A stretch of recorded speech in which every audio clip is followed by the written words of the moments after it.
Hello aspirants, welcome to Analog IAS Academy. My name is Shailaja Aretti.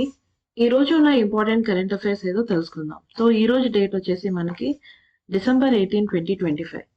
So before that what you need to understand is that ఎప్పుడైనా సరే మన జీవితంలో భయం ఏదైతే ఉందో, so fear kills many more dreams. So dreams అన్నిటిని ఎవరు kill చేస్తూ ఉంటారు? భయం అనేది. సో మనం భయపడితే అక్కడే మనం ఆగిపోతాం అనమాట. ఎప్పుడైనా సరే మీరు ఏదైనా లైఫ్ లో సాధించాలి అంటే you need to overcome this fear. Okay, so failure కంటే ముందు ఈ భయం అనేది మన డ్రీమ్స్ ని కిల్ చేస్తూ ఉంటుంది. So now let us understand what we're going to understand in today session. Alter magnetism. So ఇది చాలా కొత్త పదం, బాగా గుర్తుపెట్టుకోండి. మనకి రుథీనియం డయాక్సైడ్ గురించి రీసెంట్ గా జపాన్ లో జరిగిన ఒక స్టడీస్, ఒక R&D లో మనకి ఏం చేశారు అంటే ఆల్టర్ మ్యాగ్నెటిజం ని కనుక్కోవటం అనేది జరిగింది. సో ఈ ఆల్టర్ మ్యాగ్నెటిజం అంటే ఏంటి, why this is actually in the news, ఇక్కడ మనం కవర్ చేసుకుందాం. నెక్స్ట్ మనం చూసుకుంటే డెజర్ట్ సైక్లోన్ 2. ఈ డెజర్ట్ సైక్లోన్ 2 ఎక్సర్సైజ్ అనేది మనకి న్యూస్ లో ఉందన్నమాట. సో డెజర్ట్ అంటే ఏంటి, సో అంటే ఏ దేశం అయి ఉండొచ్చు, ఒకసారి గెస్ట్ చేయండి చూద్దాం. ఇంకా నెక్స్ట్ మనకి ICGS Sarthak port call at Chabahar. So Chabahar port is once again in the news. Chabahar port ని మన భారతదేశం ఇరాన్ లో డెవలప్ చేసింది అని మనందరికీ తెలుసు. సో దీని గురించి కూడా మనం ఒకసారి తెలుసుకుందాం. So next Kavach system. మన భారతదేశం రైల్వే సిస్టమ్ లో ఈ Kavach system this plays a very important role అనమాట. సో ఈ కాంటెక్స్ట్ లో మనం దీన్ని అర్థం చేసుకుందాం. ఇంకా మనకి LVM-3 GSLV Mark 3 Baahubali, this is also in the news. So ఇవి మనం ఈ రోజు చదువుకోబోయే ఇంపార్టెంట్ కరెంట్ అఫైర్స్ అన్నమాట.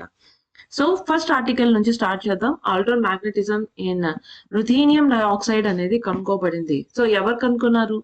జపనీస్ రీసెర్చర్స్, జపాన్ లో ఉన్న కొంతమంది రీసెర్చర్స్ ఒక ఎక్స్పెరిమెంట్ చేశారనమాట. సో వాళ్ళు ఈ రుథీనియం డయాక్సైడ్ ని కనుక్కోవటం అనేది జరిగింది. సో ఈ ఆల్టర్ మ్యాగ్నెటిజం అనేది మనం కనుక చూసుకుంటే ఇది third fundamental class of magnetism. So magnetism లో మనకి ఇది థర్డ్ క్లాస్ గా మనకి కనిపిస్తుంది. So which is different from the ferro magnetism and anti ferro magnetism. ఇప్పుడు మనకి రెండు ఇంపార్టెంట్ కాన్సెప్ట్స్ అనేవి మనకు తెలుసు.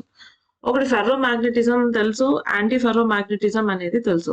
అసలు ఫస్ట్ ఆఫ్ ఆల్ ఫెర్రో అంటే ఏంటి? సో ఫెర్రో అంటే మనకి ఐరన్ అని చెప్పేసి అర్థం అన్నమాట. సో యాంటీ ఫెర్రో మ్యాగ్నెటిజం అంటే ఏంటి? సో మ్యాగ్నెటిజం అంటేనే ఆకర్షణ శక్తి అని చెప్పేసి మనం చెప్తా ఉంటాం. ఓకే, సో మనకి యాంటీ ఫెర్రో మ్యాగ్నెటిజం ఈ రెండు కాన్సెప్ట్స్ అనేవి మనకి ఉన్నాయి. సో ఇప్పుడు మనకి ఏం చేశారంటే కొత్త కాన్సెప్ట్ ఒకటి తీసుకొని వచ్చారు, అదే మనకి ఆల్టర్ మ్యాగ్నెటిజం అని చెప్పేసి. సో ఇది ఒక మ్యాగ్నెటిక్ స్టేట్ లో ఒక ఇంపార్టెంట్ థియరీ అన్నమాట, కొత్తగా తీసుకొని వచ్చారు. సో దీంట్లో మనకి మ్యాగ్నెటిక్ మూమెంట్స్ అంటే like anti ferro magnetism, alternate like anti ferro magnetism. So దీని కారణంగా ferro magnetism, anti ferro magnetism, దీని కారణంగా మనకి ఏం జరుగుతుంది? నెట్ ఎక్స్టర్నల్ మ్యాగ్నెటిక్ ఫీల్డ్ అనేది జీరో అనేది అవుతుంది. అంటే ఇన్ షార్ట్ గా మీరు ఏం తెలుసుకోవాలి అంటే ఎక్స్టర్నల్ మ్యాగ్నెటిజం లేకపోవటం కారణంగా దానిలో ఇంటర్నల్ స్పిన్ జరగటం కారణంగా మనకి ఏమవుతుంది? కొంత మ్యాగ్నెటిక్ ప్రాపర్టీస్ అనేది మనకి ఇది చూపిస్తుంది. సో ఈ యాంటీ ఫెర్రో మ్యాగ్నెటిజం అంటే ఏంటి అంటే అది కూడా ఒక మ్యాగ్నెట్ ప్రాపర్టీయే. దాంట్లో magnetic moments, so magnetic moments అంటేనే స్పిన్ అని అర్థం. ఓకే, సో ఇలాగా మనకి స్పిన్ అవటాన్ని మనం మ్యాగ్నెటిక్ మూమెంట్స్ అని చెప్పేసి అంటాం. సో ఇది మనకి ఏం చేస్తుంది అంటే ఈ మ్యాగ్నెటిక్ మూమెంట్స్ అడ్జసెంట్ ఆటమ్స్ ఉంటాయి కదా. సో మనకి ఇదొక ఆటం అనుకుందాం, ఇదొక ఆటం, ఇదొక ఆటం అనుకుందాం. ఇవన్నీ అడ్జసెంట్ ఆటమ్స్ ఉన్నాయి కదా. సో ఈ అడ్జసెంట్ ఆటమ్స్ కానీ అయాన్స్ కానీ మనకి అలైన్ అయిన క్రమంలో ఆపోజిట్ డైరెక్షన్ లో అప్పుడు ఏం జరుగుతుంది అంటే మ్యాగ్నటైజేషన్ అనేది మనకి నో నెట్ మ్యాగ్నటైజేషన్ అనేది వస్తుంది. సో మ్యాగ్నటైజేషన్ అనేది రాదు. సో ఇది మనకి ఒక మెటీరియల్ కి జరుగుతుంది అనమాట. Okay, so anti ferro magnetism అనేది ఫెర్రో మ్యాగ్నెటిజం కి డిఫర్ అవుతుంది అనమాట. ఎందుకంటే దాంట్లో కూడా మనకి స్ట్రాంగ్ ఇంటర్నల్ మ్యాగ్నెటిక్ ఆర్డర్ ఉన్నప్పటికీ కానీ అది ఏం చూపిస్తుంది అంటే జీరో మైక్రోస్కోపిక్ మ్యాగ్నటైజేషన్ అనేది చూపిస్తుంది. అంతేకాకుండా యాంటీ ప్యారలల్ స్పిన్ అనేది చూపిస్తుంది. ఈ పాయింట్స్ ని మీరు గుర్తుపెట్టుకోండి.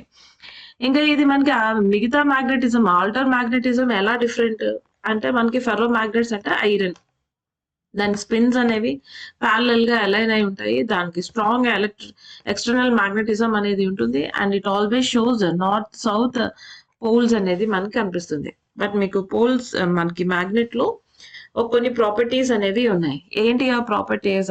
So magnet always displays north south direction. కానీ మనకి like poles repel each other and unlike poles attract each other. ఇవి కదా మనకి మ్యాగ్నెట్ లో ఉన్న కొన్ని ప్రాపర్టీస్. సో ఈ అన్లైక్ పోల్స్ కనుక మనం చూసుకుంటే మనకి ఇప్పుడు చూడండి, మన భూమి మీద ఒక మ్యాగ్నెట్ ని ఫ్రీగా మీరు కనుక సస్పెండ్ చేశారంటే అది ఎప్పుడు కూడా నార్త్ సౌత్ డిరెక్షన్ ని చూపిస్తూ ఉంటుంది. సో దీన్ని బట్టి మీకు ఏం అర్థం అవ్వాలి? అర్త్ లో మనకి ఎలా ఉంది అంటే ఒక మ్యాగ్నెట్ అనేది, ఒక పెద్ద మ్యాగ్నెట్ ఉంది, అది సౌత్ టు నార్త్ డిరెక్షన్ లో అలైన్ అయి ఉంది. అందుకే మనకి భూమి మీద ఉన్న మ్యాగ్నెట్ నార్త్ సౌత్ డైరెక్షన్ ని చూపిస్తుంది. So unlike poles attract each other, whereas like poles repel each other అనే ప్రాపర్టీని ప్రూవ్ చేస్తుంది. ఇక యాంటీ ఫెర్రో మ్యాగ్నెట్ అంటే ఇక్కడ స్పిన్ అనేది క్యాన్సిల్ అవుతుంది. సో ఎక్స్టర్నల్ మ్యాగ్నెటిజం అనేది ఉండదు, బట్ వీక్ స్పిన్ అనేది ఉంటుంది అన్నమాట. ఇంకా ఆల్టర్ మ్యాగ్నెటిజం లో మనకి స్పిన్ క్యాన్సిల్ అవుతుంది ఎక్స్టర్నల్లీ, బట్ అయినా సరే show strong spin based electronic behaviour. ఇది మనకి ఆల్టర్ మ్యాగ్నెట్స్ లో మనకి కనిపిస్తుంది. సో ఇది మనకి ఈ కాంబినేషన్ థియరిటికల్లీ ప్రిడిక్ట్ చేశారు ఇంతకు ముందు, కానీ ఎక్స్పెరిమెంటల్ ప్రూఫ్ అనేది లేదు. కానీ ఇప్పుడు ఇది కనుక్కున్నాం అనమాట. దేంట్లో కనుక్కోవటం అనేది జరిగింది? రుథీనియం డయాక్సైడ్. సో ఈ రుథీనియం డయాక్సైడ్ కనుక చూసుకుంటే మీకు మన పీరియాడిక్ టేబుల్లో మనం చూడొచ్చు అనమాట. ఇది ఒక particular what you call element. So కొంచెం కఫ్ ఉంది, ఏమనుకోకండి. సో ఇది మనకి ఒక ఎలిమెంట్ అన్నమాట. సో దాని సింబల్ వచ్చేసి ఆర్యు, దాని అటామిక్ నంబర్ వచ్చి 44. ఇది మనకి గ్రూప్ 8 కి సంబంధించింది అన్నమాట. డి బ్లాక్ లో మనకి ఉంటుంది. సో దీని కేటగిరీ మనం కనుక చూసుకుంటే ట్రాన్సిషన్ మెటల్ అని చెప్పేసి మనం అంటాం. ఇంకా దీని ఫిజికల్ ప్రాపర్టీస్ మనకి ఇది hard, brittle and silvery white metal కనిపిస్తుంది. దీనికి చాలా హై మెల్టింగ్ పాయింట్ ఉంది. టంగ్స్టన్ అంత లేదు కానీ బట్ కొంచెం హై మెల్టింగ్ పాయింట్ అనేది ఉంది. So that is somewhere approximately around 2334 degree centigrade. Okay, ఇంకా కరోజన్ అనేది ఇది జరగదు, అంటే తుప్పు అనేది మనకి పెట్టదు. ఓకేనా? సో మనకి రుథీనియం డయాక్సైడ్ మనకి ఏం చేస్తారు అంటే ఇండస్ట్రియల్ మెటీరియల్స్ లో యూజ్ చేస్తూ ఉంటారు, ఎలక్ట్రానిక్స్ క్యాటాలిసిస్ లో యూజ్ చేయటం అనేది మనకి కనిపిస్తుంది. సో ఇప్పుడు రీసెర్చర్స్ ఏం తెలుసుకున్నారు అంటే ఈ సింగిల్ ఓరియంటేషన్ రుథీనియం డయాక్సైడ్ అనేది థిన్ ఫిల్మ్స్ అనేది యూజ్ చేస్తే ఆన్ సఫైర్ సబ్స్ట్రేట్స్, సఫైర్ అనేది మీకు తెలుసు కదా ఈ రాళ్ళు.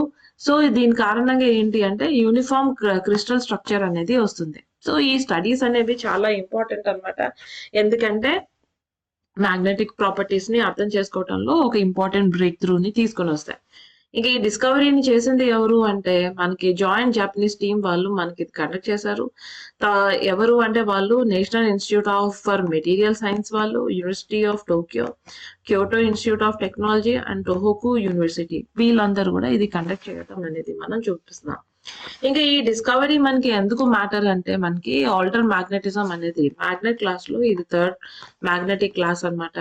సో ఇది అంటే మనకి ఈ థియరీ ఎస్టాబ్లిష్ అవుతే మళ్ళీ మనం టెక్స్ట్ బుక్స్ లో కొత్త కాన్సెప్ట్ ని తీసుకుని రావాల్సి వస్తుంది. ఓకే, సో ఏదైతే థియరీ అండ్ థియరీలో మనకి చాలా ఉన్నాయి, కానీ ఎక్స్పెరిమెంట్స్ లో అది ప్రూవ్ చేసేలాగా ఉండాలి. సో అది ఒకటి మనకి చూపిస్తుంది. ఇంకా స్పిన్ట్రానిక్స్ అంటే devices that use electronic spin instead of charge, ఇది మనకి చూపిస్తుంది. అంటే ఏంటి అంటే సో ఏవైతే డివైసెస్ ఎలక్ట్రానిక్ స్పిన్ యూజ్ చేసుకొని మ్యాగ్నెటిజం ని ప్రపోజ్ చేస్తాయో చార్జ్ కాకుండా, దాంట్లో ఇది ఇంపార్టెంట్ రోల్ ని ప్లే చేయటం అనేది మనం చూస్తున్నాం. So this is all about this particular article. Okay, so దీని మీద ఎంసీక్యూస్ అనేది మనం చదువుకుందాం ఆఫ్టర్ దిస్ స్లైడ్. దీంట్లో మనకి మ్యాగ్నెటిక్ ఫీల్డ్స్ అనేవి కనిపించదు ఫెర్రో మ్యాగ్నెట్స్ లాగా, అలాగే strong spin control anti ferro magnets లాగా ఉండదు, బట్ ఎట్ మ్యాగ్నెటిక్ ప్రాపర్టీస్ ని ఇది డిస్ప్లే చేయడం అనేది మనకి చూపిస్తుంది. ఓకే, దీని కారణంగా మనకి ఏం జరుగుతుంది అంటే హై స్పీడ్, లో energy, high density memory and logic devices కి ఇది ఐడియల్ గా మనకి కనిపిస్తుంది. సో ఇప్పుడు దీని మీద ఎలాంటి ఎంసీక్యూస్ వస్తాయో చూద్దాం. With reference to alter magnetism, consider the following statements. Alter magnet shows zero net external magnetic field, అది కరెక్టే. Alter magnets exhibit internal electronic spin splitting similar to ferro magnets, ఇది కూడా కరెక్టే. Ruthenium dioxide is the first material experimentally confirmed as a alternate magnet. So first, second and third statements are correct, hence option D is correct in this context. So ఇప్పుడు మన exercise dessert cyclone 2 గురించి మనం చదువుకుందాం. ఇది మనకి news లో ఎందుకు ఉంది అంటే, మనకి ఇండియన్ ఆర్మీ కంటింజెంట్ ఇది మనకి ఏమైంది అంటే, మన భారతదేశం నుంచి యునైటెడ్ అరబ్ ఎమిరేట్స్ కి మనకి వెళ్ళటం అనేది జరిగింది. ఇది అక్కడ మనకి జరుగుతున్న second edition joint military exercise second edition అన్నమాట. దాన్ని మనం డెజర్ట్ సైక్లోన్ 2 అని చెప్పేసి అంటాం. ఇది మనకి ఎక్కడ హెల్డ్ అయి ఉంది అంటే అబుదాబిలో హెల్డ్ అయి ఉంది బిట్వీన్ 18 to 13 డిసెంబర్ 2025. ఇంకా ఈ ఇన్ఫర్మేషన్ ని మనకి ఎవరు షేర్ చేశారు? మినిస్ట్రీ ఆఫ్ డిఫెన్స్ వాళ్ళు షేర్ చేశారు. సో గుర్తు పెట్టుకోండి, ఈ డెజర్ట్ సైక్లోన్ 2 అనే ఎక్సర్సైజ్ ఎవరి మధ్య జరుగుతుంది? మనము అను United Arab Emirates. United Arab Emirates మనకు చాలా ఇంపార్టెంట్, ఎందుకంటే స్ట్రెయిట్ ఆఫ్ హార్మోజ్ జలసంధి మనం కనుక చూసుకుంటే, ఇక్కడ మనకి ఇరాన్ అనే దేశం ఉంటే దాని అవతల వైపు మనకి ఇక్కడ యుఏఈ అనేది ఉంటుందన్నమాట. సో ఈ రెండు దేశాలు మనకి ఇంపార్టెంట్, ఎందుకంటే ఈ జలసంధి ద్వారా మనకి చాలా ఆయిల్ అనేది మనకి వస్తూ ఉంటుంది. ఓకే, సో ఈ డెజర్ట్ సైక్లోన్ 2 మనకి సెకండ్ ఎడిషన్ అన్నమాట. India UAE joint military exercise లో మనకి జరుగుతుంది. ఓకే, సో సక్సెస్ఫుల్ ఇనాగ్యులర్ ఎడిషన్ అనేది మనకి జరిగింది 2024 లో. ఈ రెండు దేశాల మధ్య మంచి డిఫెన్స్ కోఆపరేషన్ అనేది బిల్డ్ అవుతుంది. ఇంకా మన భారతదేశం నుంచి మనం చూసుకుంటే 45% అనే వాళ్ళని మనం పంపిస్తున్నాము. అండ్ వాళ్ళు దేనికి సంబంధించిన వాళ్ళు? మెకనైజ్డ్ ఇన్ఫాంట్రీ రెజిమెంట్ కి సంబంధించిన వాళ్ళు. ఇక యుఏఈ కంటింజెంట్ మనం చూసుకుంటే సిమిలర్ స్ట్రెంగ్త్ అనేది ఉంటుంది, 53 mechanised infantry battalion of UAE land forces. So ఈ కంటింజెంట్ వాళ్ళని, ఈ పర్టికులర్ వాళ్ళని పంపించడం అనేది మనకి తెలుస్తుంది. ఇంకా ఇండియా యుఏఈ డిఫెన్స్ రిలేషన్ మనం చూసుకుంటే, diplomatic relations between these two countries existed from 1972. So దౌత్యపరమైన సంబంధాలు మనకి 1972 నుంచి మనకి కనిపిస్తున్నాయి. ఇంకా యుఏఈ ఎంబసీ అనేది మనకి న్యూఢిల్లీలో మనకి 1972 లో ఓపెన్ అయి ఉంది. ఇంకా ఇండియన్ ఎంబసీ మనకి ఏమైంది అంటే అబుదాబిలో 1973 లో ఓపెన్ అయింది. ఇంకా first India UAE joint air force exercise అనేది మనకి 2008 at Al Dhafra air base లో మనకి ఓపెన్ అవటం అనేది చూస్తున్నాం. ఇంకా ఈ ఇండియా అనేది దీంట్లో రెగ్యులర్ పార్టిసిపెంట్ అన్నమాట. దాన్నే మనం ఐడెక్స్ అని అంటాం, ఇంటర్నేషనల్ డిఫెన్స్ ఎగ్జిబిషన్. ఇది మనకి అబుదాబిలో జరుగుతుంది. ఇంకా 2025 లో మనం చూసుకుంటే ఇండియన్ నేవీ షిప్స్ మనకి ఐఎన్ఎస్ విశాఖపట్నం, ఇంకా ఐఎన్ఎస్ త్రికండ్, ఇవన్నీ కూడా మనకి బైలేటరల్ నావల్ ఎక్సర్సైజ్ జయద్ తల్వార్ లో మనకి డిస్ప్లే చేయటం అనేది మనం చూస్తున్నాం. So this is all about this article. So ఇప్పుడు మనం ఈ టాపిక్ మీద ఎగ్జామ్ లో ఎలాంటి ఎంసీక్యూస్ వస్తాయో మనం చూద్దాం. With reference to the joint military exercise Desert Cyclone 2, consider the following statements. It is a joint exercise between Indian Army and UAE land forces, correct? The exercise focuses on subconventional operations in the urban environment under UN mandate, adi kuda correct. It includes training on unmanned aerial vehicles, aerial systems and counter UAS techniques. So 3 statements are correct, hence option D is correct in this context. So ఇప్పుడు మనం ICGS Sarthak port call at Chabahar అనేది particular దాని గురించి article గురించి మనం తెలుసుకుందాం. ఇంకా ICGS అంటే ఏంటి? మనకి ఇండియన్ కోస్ట్ గార్డ్ షిప్ అని అర్థం. దానికి మనం చాలా కోస్ట్ గార్డ్ షిప్స్ ఉన్నాయి, దాంట్లో సార్థక్ ఒక కోస్ట్ గార్డ్ షిప్. ఇది మనకి ఏం చేస్తుంది అంటే ఆఫ్ షోర్ పెట్రోల్ వెజల్ అంటారు. ఈ ఓపీవీని గుర్తు పెట్టుకోండి. మళ్ళీ చాలా సార్లు మనం ఈ ఓపీవీని యూజ్ చేయటం అనేది జరుగుతుంది. సో మనకి ఏమైంది అంటే చాబహార్ ఈ పోర్ట్ అనేది మనకి ఇరాన్ లో ఉంది. సో ఒకవేళ మీరు మ్యాప్ కనుక చూసుకుంటే ఇక్కడ పాకిస్తాన్ అనే దేశం ఉంది. ఈ పాకిస్తాన్ లో గ్వాదార్ అనే పోర్ట్ ఇక్కడ ఉంది అన్నమాట. ఈ గ్వాదార్ పోర్ట్ ని మనకి ఎవరు డెవలప్ చేస్తున్నారు? చైనా డెవలప్ చేస్తుంది.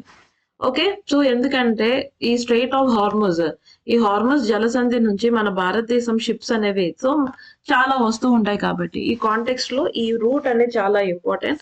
సో చైనా రేపు ఒక రోజు ఎప్పుడైనా యుద్ధం చేస్తే మన భారతదేశానికి వాళ్ళు మెయిల్ చేయకూడదు అని చెప్పేసి, వాళ్ళు మన భారతదేశానికి చెక్ పెట్టాలి అని చెప్పి, ఈ ఎనర్జీ డెఫిషియన్సీ అనేది క్రియేట్ చేయాలని చెప్పి ఇలా తీసుకుని రావటం అనేది జరిగింది.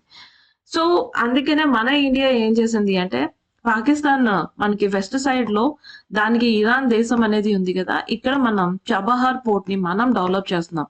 సో ఒకవేళ చైనా మన షిప్స్ ని ఒకవేళ గ్వాదర్ పోర్ట్ లో ఆపేస్తే మనం ఏం చేయొచ్చు, చబహార్ పోర్ట్ లో చైనా వచ్చే షిప్స్ ని కూడా మనం ఆపేయవచ్చు అనమాట. సో ఇది ఒక స్ట్రాటజికల్ ఇంపార్టెంట్ థింగ్ అనేది జరిగింది. సో అందుకే ఇక్కడ మనకి ఏమైంది అంటే ఈ చబహార్ పోర్ట్ అనేది మన భారతదేశానికి చాలా ఇంపార్టెంట్. సో ఇప్పుడు మనకి ఈ పోర్ట్ ఈ ఏదైతే ఐసీజీఎస్ సార్థక్ మనకి వెళ్ళింది కదా, ఇప్పుడు ఈ విజిట్ అనేది ఏం చేస్తుంది అంటే భారతదేశం మ్యారిటైమ్ అవుట్ రీచ్ సముద్రాల మీద మనకి ఏమైంది అంటే దాని అవుట్ రీచ్ ని బలపరుస్తుంది, ఆపరేషనల్ కెపబిలిటీని, కోస్ట్ గార్డ్ షిప్ ని, వీటన్నిటిని కూడా ఇది మనకి బలపరచటం అనేది మనం చూస్తున్నాం. ఇంకా strategic engagement with the western Indian ocean region. So ఇవన్నీ కూడా మనకి ఇక్కడ బలపడటం అనేది కనిపిస్తుంది. ఇంకా ఈ ఐసీజీఎస్ సార్థక్ గురించి మనం చూసుకుంటే ఇది ఆల్రెడీ ఒక ఆఫ్ షోర్ పెట్రోల్ వెజల్ అని మనం ఆల్రెడీ తెలుసుకున్నాం. ఓకే, సో ఇది మనకి ఏం చేస్తుంది అంటే సముద్రం మీద గస్తీ అనేది కాస్తుంది, మన సెక్యూరిటీని బలపరుస్తుంది, ఇంకా హ్యుమానిటేరియన్ ఆపరేషన్స్ అనేది తీసుకుని వస్తుంది. సో దీని కన్స్ట్రక్షన్ అండ్ ఇండక్షన్ మనం చూసుకుంటే ఇట్ ఈస్ 4th వెజల్, అర్థమైనా? సో దీన్ని ఏమంటారు అనమాట. సో ఈ సిరీస్ లో ఈ of sure petrol vehicle series లో మనం కనుక చూసుకుంటే ఇది 4th వెజల్ అని చెప్పేసి అంటాము. సో ఇప్పటి వరకు మనకి 5 వెజల్స్ అనేవి ఉన్నాయి. ఇది గోవాలో మనకి బిల్డ్ చేయటం అనేది జరిగింది. So Goa ship yard limited build చేస్తారు. ఇంకా ఇది కమిషన్ ఎప్పుడు జరిగిందంటే ఈ 28th October 2021 లో జరగటం అనేది మనం చూస్తున్నాం. ఇంకా దీని డిజైన్ అండ్ టెక్నికల్ ఫీచర్స్ చూసుకుందాం. దీని లెంత్ వచ్చేసి 105 meters, డిస్ప్లేస్మెంట్ వచ్చేసి 2450 tons. దీని ప్రొపల్షన్ కనుక చూసుకుంటే 2 డీజిల్ ఇంజిన్స్ అనేవి మనకి ఉంటాయి. సో ఇది ఎంత ప్రొడ్యూస్ చేస్తాయి అంటే 9100 kilowatts అనేది మనకి ప్రొడ్యూస్ చేయటం అనేది కనిపిస్తుంది. ఇంకా దీని మాక్సిమం స్పీడ్ వచ్చేసి 26 knots షిప్ స్పీడ్ మనం నాట్స్ లో మనం చూసుకుంటాం అనమాట. ఇంకా ఈ షిప్ లో ఏమేమి ఉన్నాయో మనం చూద్దాం. సో ప్రొపెల్షన్ అంటే ఏంటి అంటే which is act of driving or pushing an object forward. So ఏదైనా ఆబ్జెక్ట్ ని ముందుకి పుష్ చేయటాన్ని మనం ప్రొపెల్షన్ అంటాం. సో ఈ ముందుకి ఎలా పుష్ చేస్తారు, ఆపోజిట్ డైరెక్షన్ లో మనకి ఫోర్స్ ని అప్లై చేస్తే దీన్నే మనకి ప్రొపల్షన్ అని చెప్పేసి అంటారు. ఈ మెకానిజం ద్వారా మనం వెహికల్స్ లో, రాకెట్స్ లో, షిప్స్ లో, air craft, even living organisms లో కూడా మనం ప్రొడ్యూస్ చేయొచ్చు. ఓకే, సో ఇలాగా మనకి కనిపిస్తుంది అన్నమాట. సో ఇప్పుడు మనం ఏమని తెలుసుకున్నాం, ఈ షిప్ లో ఏమున్నాయి అంటే state of art sensors and weapons ఉన్నాయి, ఇంటిగ్రేటెడ్ బ్రిడ్జ్ సిస్టమ్ అనేది ఉంది నావిగేషన్ కి, ఇంటిగ్రేటెడ్ మెషినరీ కంట్రోల్ సిస్టమ్ అనేది ఉంది ఫర్ ఎఫిషియెంట్ షిప్ ఆపరేషన్స్. ఇంకా ఈ సిస్టమ్స్ మనకి ఏం అలో చేస్తున్నాయంటే basic vessel to function as a floating command platform during operations. So మనకి ఆపరేషన్స్ జరిగేటప్పుడు సముద్రం మీద ఒక కమాండ్ ఆపరేషన్స్ ఇక్కడ నుంచి మనం ఇప్పించవచ్చు. ఇంకా నెక్స్ట్ ఆపరేషనల్ డిప్లాయ్మెంట్ అనేది చూద్దాం. సో దీని హోమ్ పోర్ట్ ఇది ఎక్కడ ఉంటుంది అంటే గుజరాత్ పోర్బందర్ లో ఉంటుంది. ఇంకా దీని area of operation Indian western sea board లో ఉంటుంది అన్నమాట. ఇది ఆపరేట్ ఎక్కడ అవుతుంది అంటే administrative control of coast guard regional commander. దీని క్రూ స్ట్రెంత్ వచ్చేసి 11 officers, 110 personnel. ఇవన్నీ మీరు గుర్తుపెట్టుకోకర్లేదు, బట్ నేను క్లాస్ చెప్తున్నాను కాబట్టి నేను చెప్పాను. ఇంకా సో మన strategic significance of Chabahar port call మనం చూసుకుంటే మన భారతదేశం, ఇండియా, ఇరాన్ మ్యారిటైమ్ ఎంగేజ్మెంట్ అనేది ఉంటుంది. ఇది మనకి ఏం చేస్తుంది అంటే maritime presence Arabian sea and western Indian ocean లో బలపరుస్తుంది. ఇది మన భారతదేశం రోల్ ని మనకి దృఢపరచడం అనేది మనం చూస్తున్నాం. Safe and secure sea lines అనేవి, అంతేకాకుండా మన బ్రాడర్ స్ట్రాటజిక్ కనెక్టివిటీ ఇంట్రెస్ట్ అనేది చాబహార్ పోర్ట్ లో ఇది బలపరచడం అనేది కనిపిస్తుంది. This is all about this article. ఇప్పుడు మనం దీని మీద ఎంసీక్యూ ఎలా వస్తుందో ఒకసారి చూద్దాం. With reference to ICGS Sarthak, consider the following statements. It is an offshore patrol vessel built by Goa Shipyard Limited. Correct. It is capable of multi-mission operations including search and rescue, marine environmental protection. Adi kuda correct. It is based at Kochi and operates primarily on the India's eastern seaboard. Tappu kada, ఇది western seaboard లో ఉంది and it is based at Porbandar అని చెప్పుకున్నాం కదా. So అందుకే statement 3 is incorrect. So operation మనం కనుక చూసుకుంటే ఈ పర్టికులర్ MCQ లో మనకి ఏ ఆప్షన్ అనేది correct. So now let us understand about the Kavach system. ఇది భారతదేశం మనకి ఆటోమేటిక్ ట్రైన్ ప్రొడక్షన్ సిస్టమ్ అనేది మనకి బిల్డ్ చేసింది. సో వింటర్ సెషన్ పార్లమెంట్ లో మనకి ఏమైంది అంటే మన భారతదేశం రైల్వే మినిస్టర్ ఏమని ఇన్ఫార్మ్ చేశారు లోక్సభకి అంటే మన భారతదేశంలో కవచ్ అంటేనే ఏంటి, కవచం అని చెప్పేసి మనం చూస్తూ ఉంటాం.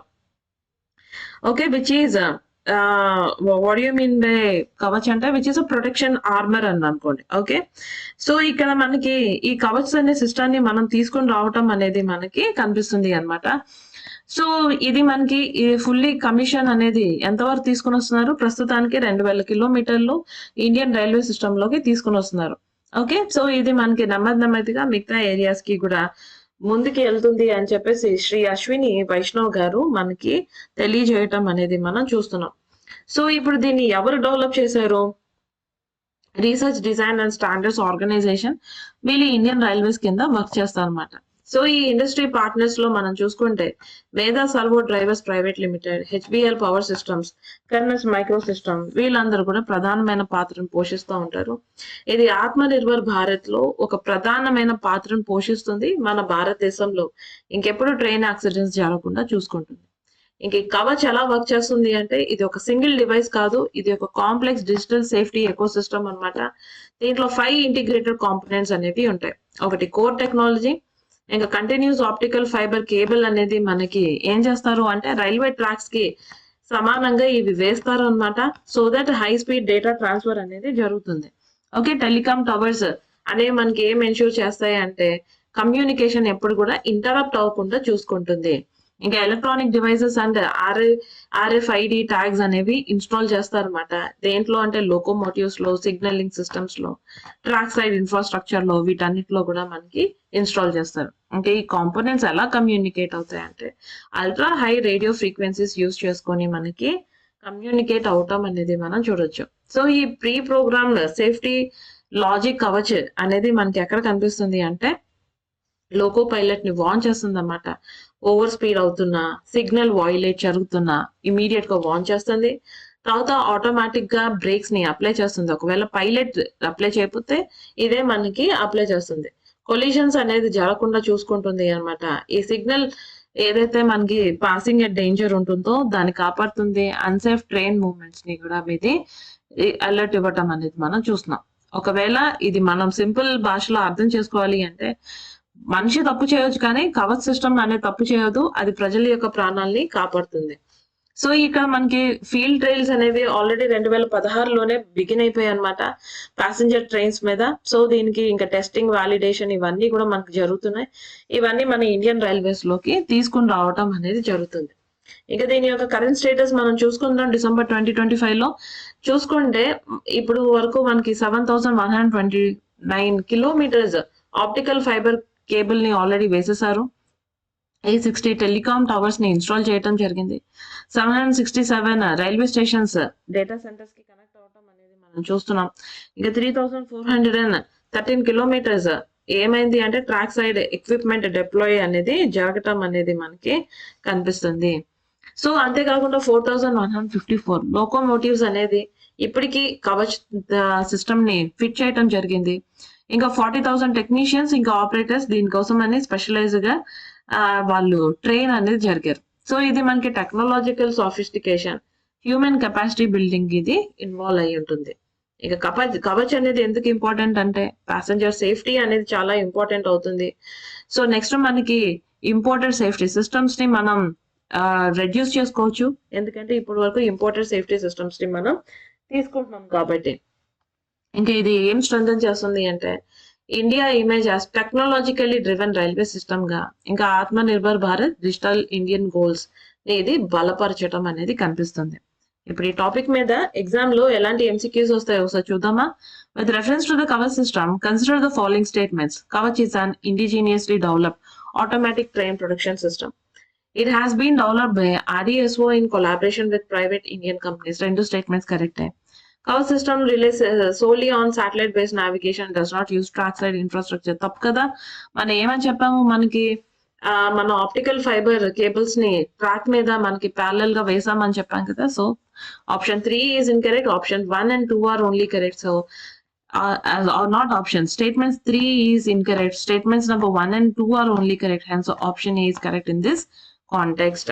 So, ఇప్పుడు మనం the last article of the day దీన్ని మనం చదువుకుందాం. సో LVM3 అంటే GSLV Mark 3 బాహుబలి గురించి చదువుకుందాం. సో ఏంటి ఇది, why this is actually in the news మనం చూసుకుందాం. ఈ LVM దీని హైట్ మనం కనుక చూసుకుంటే, ఓకే, దీని కనుక మనం చూసుకుంటే దీని హైట్ వచ్చేసి అప్రాక్సిమేట్లీ 43.43 మీటర్స్ అనేది మనకి కనిపిస్తుంది. ఇంకా దీని లిఫ్ట్ ఆఫ్ మాస్ మనం చూసుకుందాం. 640 టన్స్ మనకి ఇది ఆరామ్సే తీసుకుని వెళ్తుంది అనమాట అంతరిక్షంలోకి. సో నెక్స్ట్ మనకి పేలోడ్ కెపాసిటీ కనుక మనం చూసుకుంటే 4 tons to geostationary orbit. So మనకి జియో స్టేషనరీ ఆర్బిట్ అంటే ఏంటి, భూమి ఎలా అయితే తిరుగుతుందో దాన్ని బేస్ చేసుకుని, ఫర్ అన్ ఎగ్జాంపుల్ మనకి 12 o'clock కి ఇండియా అనేది ఏం చూస్తుంది, నూన్. సో కనిపిస్తుంది కదా. సో ఆ కాంటెక్స్ట్ లో ప్రతిరోజు ఇంక ఇదే కనిపిస్తుంది అనమాట. దాన్ని జియో స్టేషనరీ. సో భూమి యొక్క ఎలాగైతే రొటేట్ అవుతుందో దాన్ని బేస్ చేసుకుని ఆర్బిట్ చేయటాన్ని జియో స్టేషనరీ ఆర్బిట్ అంటారు. సో ఈ జియో స్టేషనరీ ట్రాన్స్మిట్ ఆర్బిట్ లో 4 టన్స్ అనేది తీసుకుని వస్తుంది. ఇక నెక్స్ట్ అప్ టు 40 టన్స్ లో అర్త్ ఆర్బిట్ లో ఇది మనకి ప్లేస్ చేయడం అనేది మనకి కనిపిస్తుంది అన్నమాట. ఇక దీని రాకెట్ కాన్ఫిగరేషన్ మనం చూసుకుందాం. LVM3 అనేది మనకి 3 స్టేజ్ లాంచ్ వెహికల్ అన్నమాట. సో ఇది మనకి S200 2 సాలిడ్ రాకెట్ బూస్టర్స్ అనేవి కనిపిస్తాయి. ఇంకా L1110 లిక్విడ్ కోర్ స్టేజ్ అనేది, ఇంకా C25 క్రయోజెనిక్ ని మనకి అప్పర్ స్టేజ్ లో మనకి యూజ్ చేయటం అనేది మనం చూసుకుంటాం. ఇంకా ఈ లాంచ్ వెహికల్ మనం కనుక చూసుకుంటే, లాంచ్ వెహికల్ మార్క్ 3 కనుక మనం చూసుకుంటే, మన భారతదేశం హెవీ శాటిలైట్స్ లాంచెస్ లో ఇది ముందున ప్రధానమైన పాత్ర పోషించనుంది. ఇంకా దీన్ని దేనికి యూజ్ చేస్తారు అంటే కమ్యూనికేషన్ శాటిలైట్స్ కి, ఇంటర్ ప్లానెటరీ మిషన్స్ కి, ఇంకా నెక్స్ట్ మనకి చాలా ప్రతిష్టాత్మకంగా ముందుకు తీసుకుని వెళ్ళే Gaganyaan human space flight programme ని తీసుకుని వెళ్తారు. ఇంకా ఫస్ట్ సక్సెస్ఫుల్ ఎక్స్పెరిమెంట్ ఫ్లైట్ మనకి December 2014 లో జరిగింది. హై రిలయబిలిటీ అండ్ పేలోడ్ క్యాపబిలిటీని ఇది పెంపొందిస్తుంది. Okay, so this is all for the day. I hope you have completely understood about today's article. మళ్ళీ రేపు సెషన్ లో మీ ముందుకు వస్తాం. Till then, take care and bye-bye.